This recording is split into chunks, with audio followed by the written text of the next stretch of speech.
bien beau. Hein.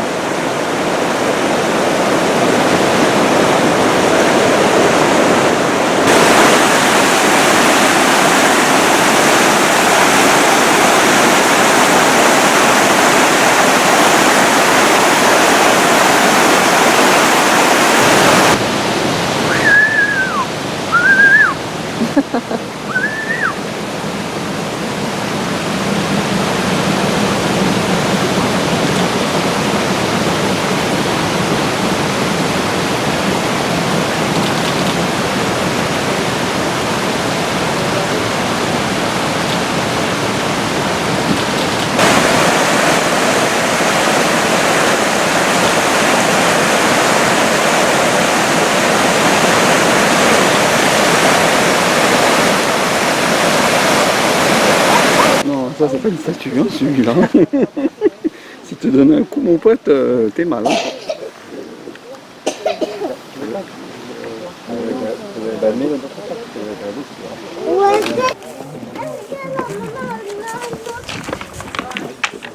vu, j'ai des mains, ça?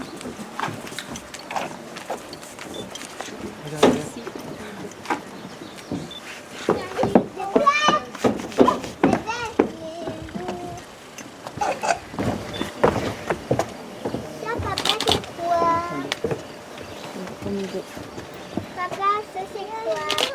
Un cougar. C'est quoi ça, papa? Un puma.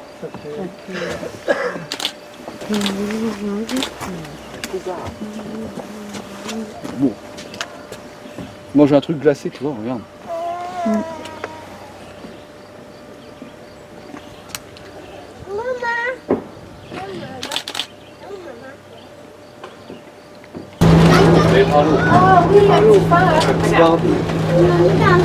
Le premier animal qu'on pourra observer sur la droite, c'est un cerf de Virginie. Oui, plutôt dire une cerf de Virginie, car c'est une femelle ici. Il y en aura d'autres sur la droite et ceux-ci sont les mâles. Comment on fait pour les reconnaître, mâles et femelles?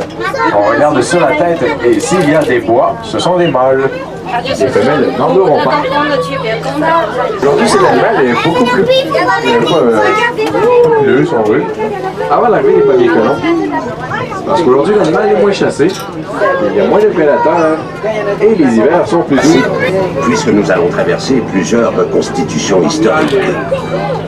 Je vais arrêter l'audio ici car je vois une maman ours avec les petits oursons directement sur la gauche, tout près de la route.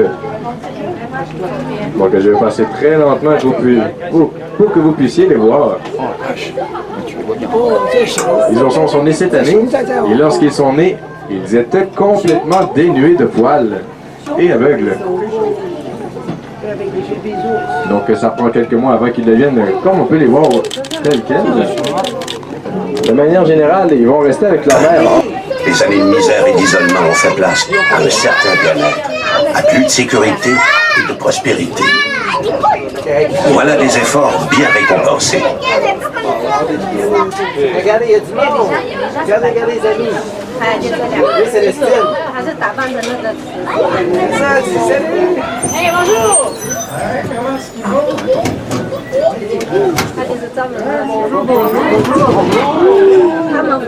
Faites attention, on va jouer à la vapeur, donc t'es là un peu quand même. Et, comment est-ce qu'ils vont, ce beau monde-là? Ça va bien, ça va bien. Excellent, ça. Hey, ils sont bien beaux, là. Regarde comme ils sont bien attriqués de même. D'après moi, ils reviennent de la messe. Sûrement, tout chic de même. Et puis dites-moi de même, là, comment est-ce que vous l'avez trouvé, le sermon de M. le curé, un matin, vous autres? Bah. Pas de bien sûr, hein? Ah, parce que moi, là, je vais vous dire, moi, j'ai bien aimé quand M. le curé il a dit le vin vexe et la bière braille. Bon, au début, pas tout de suite compris ce que ça voulait dire, hein? Mais après ça, quand on y pense, là, ben, c'est parce qu'il veut pas qu'on prenne du vin, qu'il veut pas qu'on prenne de la bière, sinon, on sera plus capable de travailler dans les champs, le crabin. Non, mais tu sais, moi, Phileas, là, le bout, là, qui m'a le plus marqué, là, c'était pas ça. Moi, c'était quand, là, qu'il disait aux jeunes filles, hey, les jeunes filles, cachez vos poignets et vos chevilles. Ça, faut pas que ça soit découvert. Moi, ça, j'ai bien aimé ça. Les jeunes de nos jours.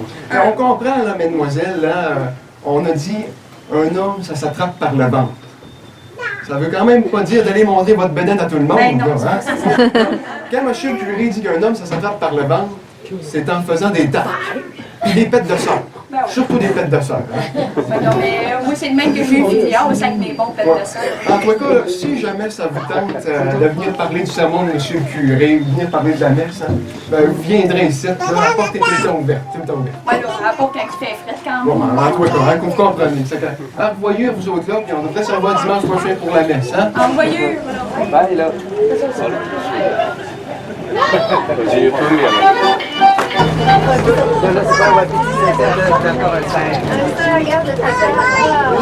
y a des boîtes,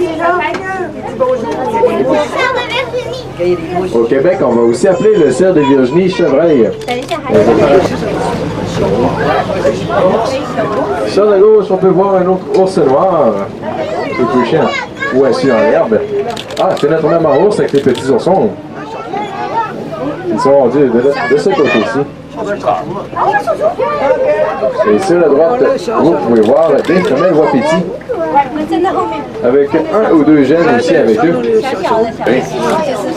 Donc, en voyant ce que l'animal nous montre de lui, on veut comprendre d'où vient son nom.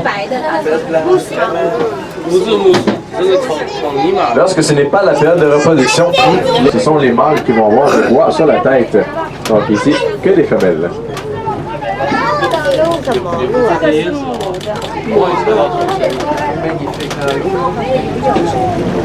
Au cours de la balade, nous allons repasser dans le secteur. Donc, je vous donnerai plus d'informations au sujet de ces petits animaux à ce moment.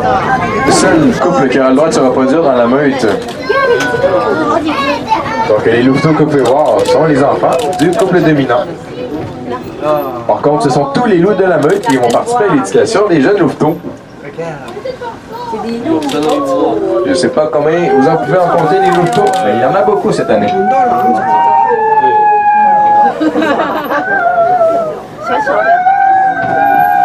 De tabac et de sueur imprègnent les murs, même si les poux infestent les couchettes de branches de sapin.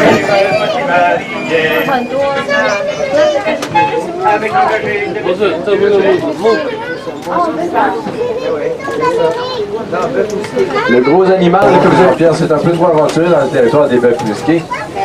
Et un de ces animaux, il a pris en chasse. On n'a jamais vu mon oncle Jean-Pierre courir aussi vite de sa vie.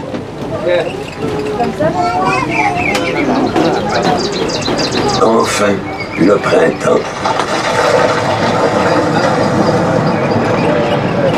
Des milliers de biobois empilés sur le lac sont libérés de leur étau de glace. Un comptoir, mais aussi au fond des bois ou autour d'un feu, que deux civilisations se découvrent et s'apprivoisent. Les Blancs, Européens et Canadiens, et les peuples des Premières Nations. En langue indienne, comme on disait, ou en anglais et en français, on échange des marchandises qui permettent aussi de troquer des brins de culture, de connaissances et de sagesse. Lentement, sans vraiment le réaliser, une nouvelle nation prend forme. Donc ces deux dernières espèces sont des oiseaux migrateurs. Donc à l'automne, elles vont migrer vers le sud, car la nourriture va y être beaucoup plus accessible, car ici, les lacs vont geler. Ce n'est pas la température qui va les faire décider à migrer, puisque ces oiseaux seront bien adaptés au froid. Et lorsque le printemps arrive, ces oiseaux vont migrer vers le nord. Pierre a toujours voulu migrer dans le sud à chaque hiver, mais s'est rendu compte que ça coûtait trop cher. Donc il est obligé de rester au Québec et de pelleter la neige comme tout le monde.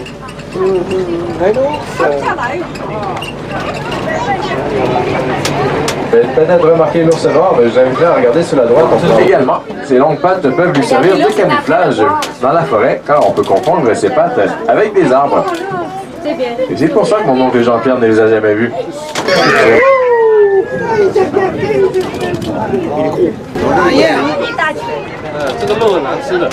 Parmi les oies de neige, il y a, en guillemets, une intruse. Difficile de pas trouver, mais vous verrez qu'il y a un oiseau qui a le corps brun, mais qui a la tête blanche au complet. C'est une oie des neiges, mais de phase bleue. Donc c'est seulement une noix des neiges avec une coloration différente. Elles sont très rares. Elles comptent pour environ 1 à 2% des oies des neiges au total.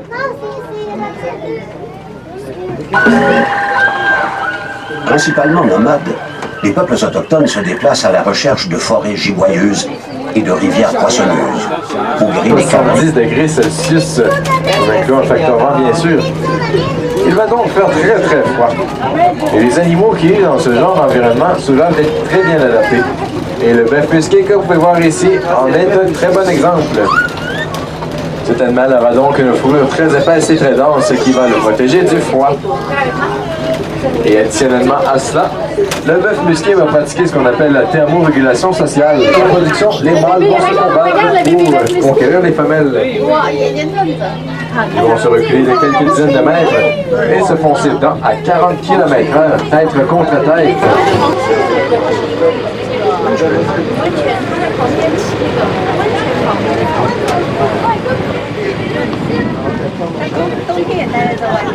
On peut pratiquement qualifier le bœuf musqué comme animal préhistorique puisqu'il a survécu à la dernière glaciation il y a quelques dizaines de milliers d'années. On le retrouve sur le continent de l'Amérique du Nord depuis environ 90 000 ans. Il est arrivé par le détroit de Bering qui se situe dans la pouponnière dans le secteur de la Mongolie. Avant l'arrivée des premiers colons, on estimait la population de bisons entre 40 et 50 millions à quatre pattes au sol. Donc lorsqu'ils sont debout, c'est qu'ils surveillent les environs pour s'assurer qu'il n'y a pas de prédateurs. Comme ça, ils assurent la sécurité des autres qui sont autour de lui en train de manger. Et si jamais le chien de prairie voit un prédateur, il va émettre un cri qui va identifier le type de prédateur. Et la plupart des terriers que nous avons ici sont tous connectés ensemble, donc on peut parler d'une véritable ville souterraine sous nos pieds. Imaginez pas.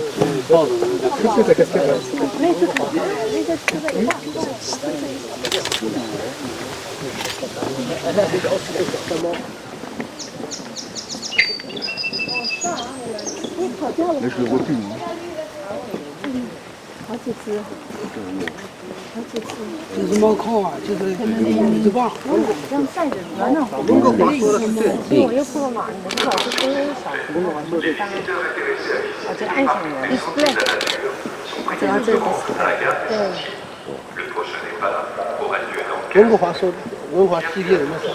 Tu le vois là?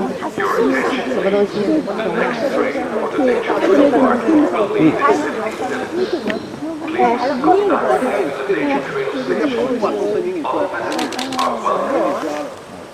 Jamais vu des frais comme ça. On est posé, fait quand tu vas là. Je pense que l'autre est d'abord. On a un 400 bonnes. J'en ai ici, je crois. Non, 400 bonnes. Non. On est pas ici. Il y a d'autres qui sont Ce matin.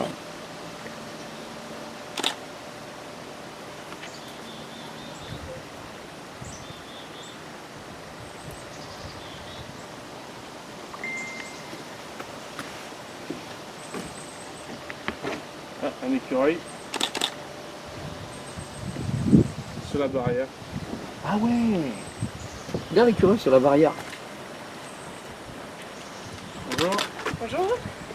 Pour le temps. Oui. On avait pour 4 minutes demain. On va y arriver. Toujours. Il est mignon. Oh, il est mignon. Il y en a plein de celles-ci. Ah, il est beau. Si vous avez une graine, vous pouvez lui donner, puis il va venir manger votre main. Non, mais c'est là, c'est quoi?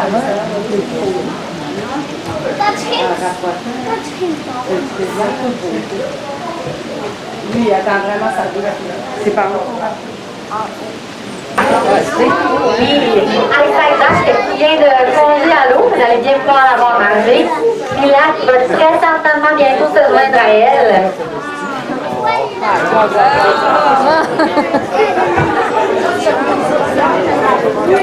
Je vous demandais à tout le monde de bien rester assis au cours de la présentation pour ne pas cacher la vue aux autres. Vous allez avoir la chance d'aller prendre des photos préservées sur la fin de la collation.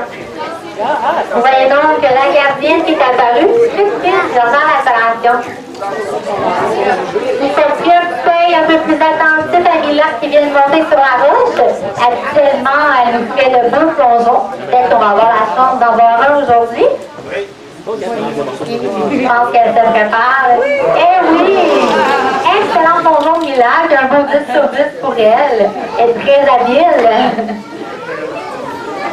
Bon, c'est ça, parler un peu des adaptations des ours en nature. En fait, ils se sont adaptés au froid et à l'eau. Comment se sont-ils adaptés au froid? En fait, on va avoir une fourrure très épaisse, très dense, qui va être très utile pour les garder au chaud. Également, ils vont avoir deux petites extrémités. En effet, ils ont de petites oreilles, de petites queues. Ça, c'est très pratique pour éviter le gel et limiter les pertes de chaleur.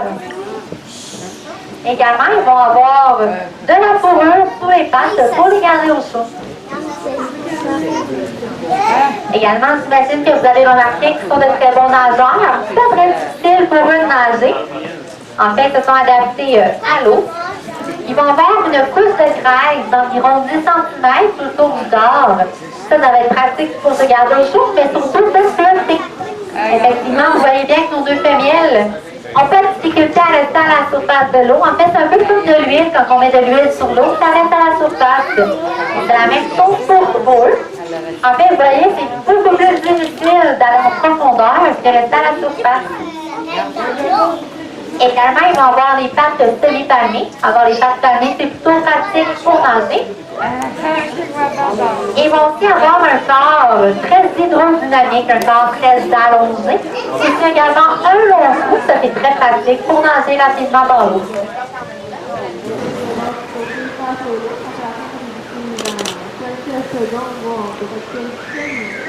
Attention s'il vous plaît, les visiteurs intéressés à visiter le parc des sentiers de la nature sont priés de se rendre. Oh, regarde le lapin, il a délogé le lapin. Aurait lieu dans 5 minutes. Bienvenue à tous.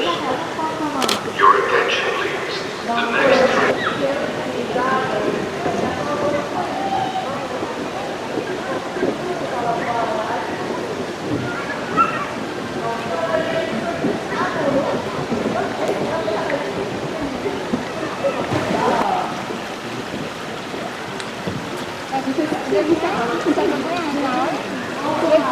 Dans 10 minutes. Fait qu'on aurait 1 heure et... Non, mais on aurait 1 heure pour rendre, pour aller voir. Elle la moufette, Tu sais quand c'est sur son bébé, papa? Oui, la grosse est à l'autre côté là-bas. Une petite membrane dans leur oreille qui vont empêcher que l'eau rentre et seulement que ce soit désagréable pour eux. Donc leurs oreilles sont complètement bloquées. Il n'y a pas d'eau qui vont rentrer lorsqu'ils vont aller sous l'eau. La loutre, on dit qu'il y a un métabolisme rapide, donc ils doivent manger quand même beaucoup dans une journée pour... Elle n'est pas en péril, mais il ne faut jamais prendre pour acquis que c'est une espèce que, vu qu'elle n'est pas en péril, il ne faut pas faire attention à l'environnement. C'est sûr que comme toute autre espèce, les changements climatiques peuvent l'affecter. Exemple aussi, si vous jetez des déchets dans la rivière ou au sol, souvent ils vont se retrouver dans les cours d'eau. Donc, ça aussi, des fois, ils peuvent les avaler sans faire comme exprès. Ils vont penser des fois c'est de la nourriture, donc les avaler. Donc, ça peut nuire aussi à eux. C'est sûr que la plus grande, on pourrait dire, perte au niveau des loutres, c'est dû au trapage, mais qui est réglementé, qui est souvent utilisé. Le trapage et surtout pour avoir une belle fourrure pour faire.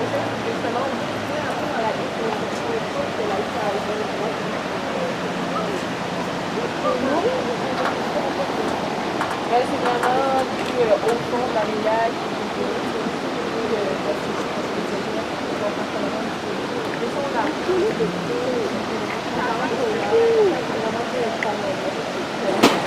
Moustique.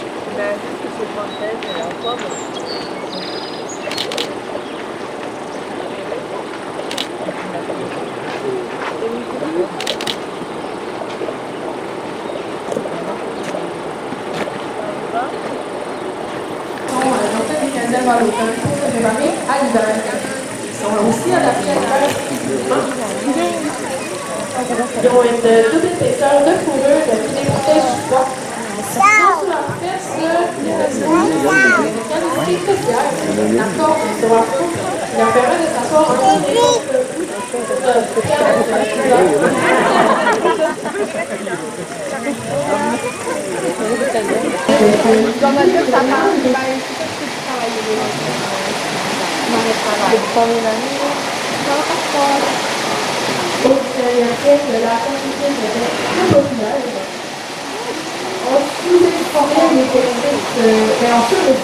Cette année-là, ma copine était venue au camp. Mais un dénombrement en 72. Fait qu'il y avait Ouais, avec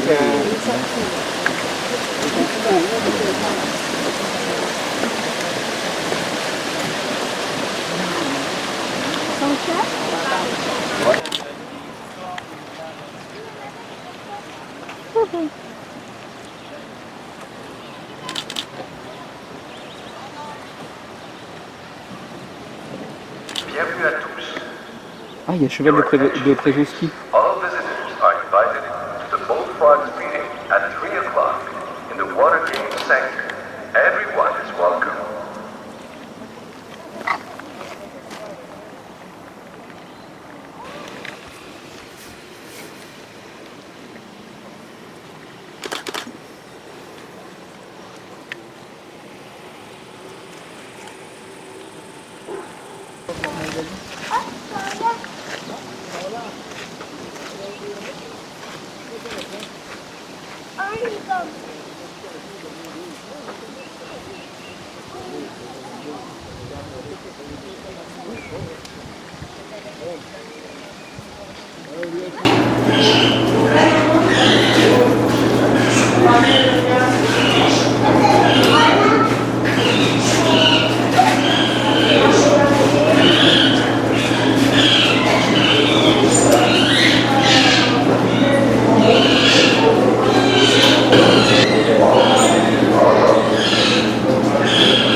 Il fait frais hein, pour eux.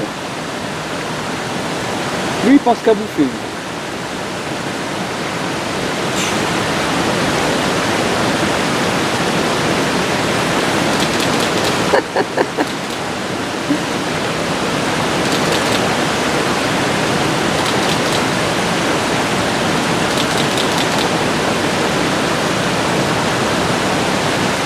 T'as vu, c'est trop marrant parce qu'il fait toujours pareil. Regarde. Ouais.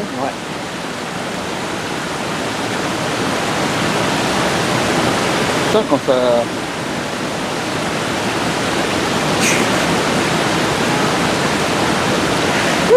Ah ouais,